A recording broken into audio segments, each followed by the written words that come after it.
Kenapa perlu hati-hati? Kalau dahulu hukuman dan ujian itu jelas sekali bedanya. Biasanya kalau hukuman itu ludes sudah.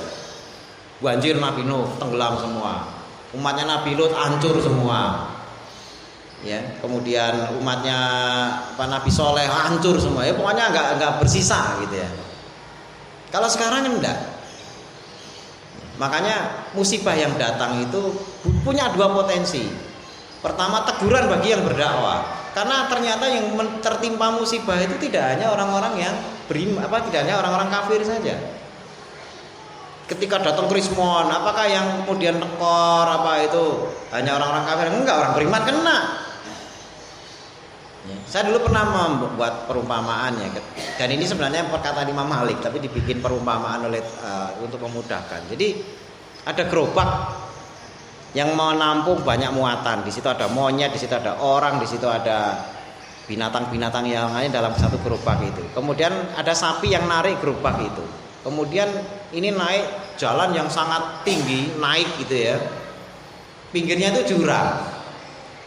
Nah, ketika si sapi ini mulai berat, dan kalau dia berhenti itu cenderung nanti, jadi kalau sapinya berhenti malah melorot ke belakang gerobaknya ini ya, terus jatuh semua, hancur semua satu gerobak.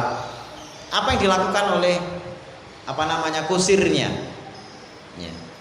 Kusirnya ini akan memukulin sapinya dipukulin. Kenapa? Biar dia tidak berhenti, biar dia tuh jalan terus. Kalau berhenti dia bisa masuk jurang.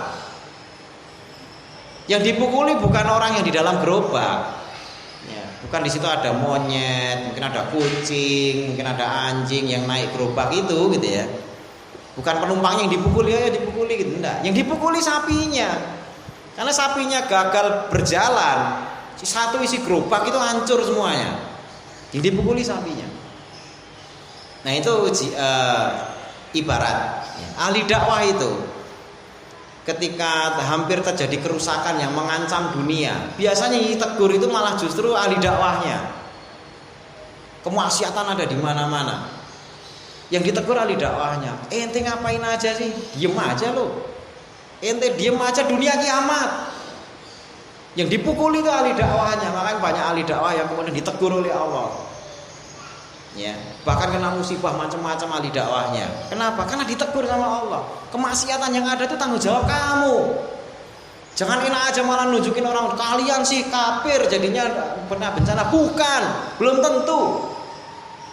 Bencana ini datang karena mungkin kalian ahli dakwahnya itu nggak becus membawa dakwah, bikin orang lari dari Allah.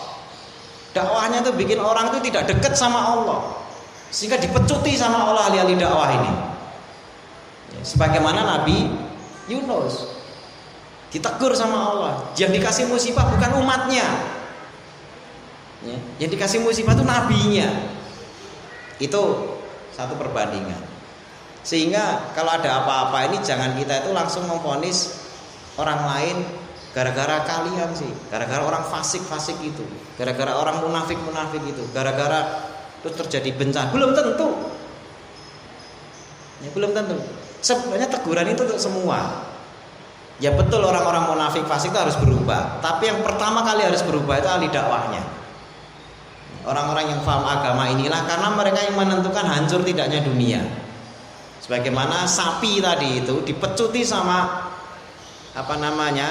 sopir gerobaknya itu agar bisa mendapatkan keamanan bagi seluruh isi gerobak. Ya, nanti ketika ini gerobaknya ini selamat gitu ya, berjalan sapinya tidak berhenti, apalagi sampai ambruk masuk jurang gitu ya, kan celaka semua. Tapi dengan dipecuti terus itu kan dia terlecut untuk berjalan dan naik. Kita harus punya perspektif itu perkataan Imam Malik itu. Kalau enggak, berulang kali setiap kali kita bahas musibah, yang disalahkan hanya orang-orang kafir. Tidak pernah ada koreksi bahwasanya boleh jadi itu kesalahan ahli dakwah karena tidak sempurna dalam menjalankan dakwah, tidak amanah dalam menjalankan dakwah. Karena kalau begitu kan ahli dakwahnya merasa sempurna,